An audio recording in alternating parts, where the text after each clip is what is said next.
La Commission sud-africaine de conciliation, de médiation et d'arbitrage, ou la CCMA, a jugé acceptable la décision de congédier un employé ayant refusé de se faire vacciner contre la Covid-19. La CCMA est un organe de résolution des conflits du travail. À 2 reprises maintenant, la Commission a jugé qu'un employé pouvait être congédié pour avoir refusé de participer à la création d'un environnement de travail sûr.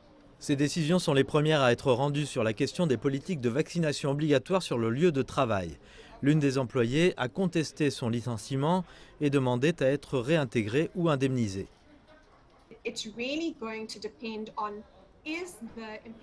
Cela va vraiment dépendre de la question de savoir si la politique de l'employeur est raisonnable et justifiable.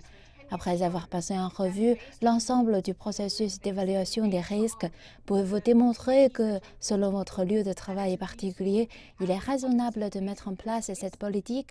Et ensuite, quelles sont les raisons et dans quel contexte l'employé refuse-t-elle réellement de recevoir le vaccin? Il peut donc y avoir des circonstances où le licenciement est raisonnable, mais cela ne veut pas dire que tout licenciement d'un employé non vacciné serait juste.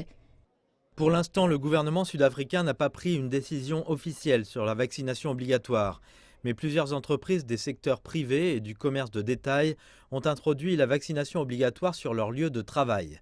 Certaines personnes avec lesquelles nous nous sommes entretenus nous ont dit qu'elles devaient se faire vacciner en raison du type de travail qu'elles effectuaient. D'autres sont dans l'impossibilité de se faire vacciner pour des raisons de santé. Je suis vacciné parce que le travail me le demande, puisque je dois avoir des clients et que les clients me disent « s'il vous plaît, n'envoyez pas vos gens nous voir s'ils ne sont pas vaccinés ». Le vaccin est crucial pour nous. Ensuite, nous allons à l'étranger. Alors pour pouvoir prendre l'avion et me rendre dans des pays comme la RDC, la Zambie, etc., et d'autres pays africains, je dois être vacciné. La raison pour laquelle je ne suis pas vaccinée est que je souffre d'une maladie auto-immune appelée lupus et mon médecin m'a recommandé de ne pas me faire vacciner.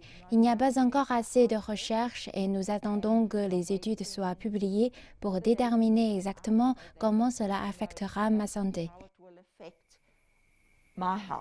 Certains syndicats de travailleurs ont critiqué la décision de la CCMA qui, selon eux, contredisent l'esprit de la Constitution. L'ambassade de Chine au Soudan du Sud et le ministère de l'Enseignement général du pays africain ont ouvert un centre d'apprentissage de la langue chinoise dans la capitale Djouba. Le gouvernement du Soudan du Sud souligne que le centre aidera à développer la compréhension des cultures différentes entre les deux pays. À l'école secondaire Djouba Day, ce centre vise à favoriser le partage de la langue et de la culture chinoise au Soudan du Sud. L'ambassade de Chine à Djouba estime que les cours linguistiques contribueront à renforcer les échanges entre les peuples et les relations entre les deux pays. La Chine compte 56 groupes ethniques. Je suppose que le Soudan du Sud abrite également différents groupes ethniques. Nous devons construire ensemble une Chine plus pacifique et plus prospère et un Soudan du Sud plus pacifique et plus prospère. La Chine soutient également le ministère de l'Enseignement du Soudan du Sud en imprimant des manuels scolaires pour les écoles primaires et secondaires.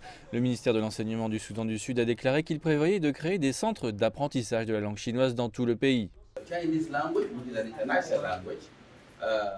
La langue chinoise est une langue internationale et c'est une langue de l'ONU.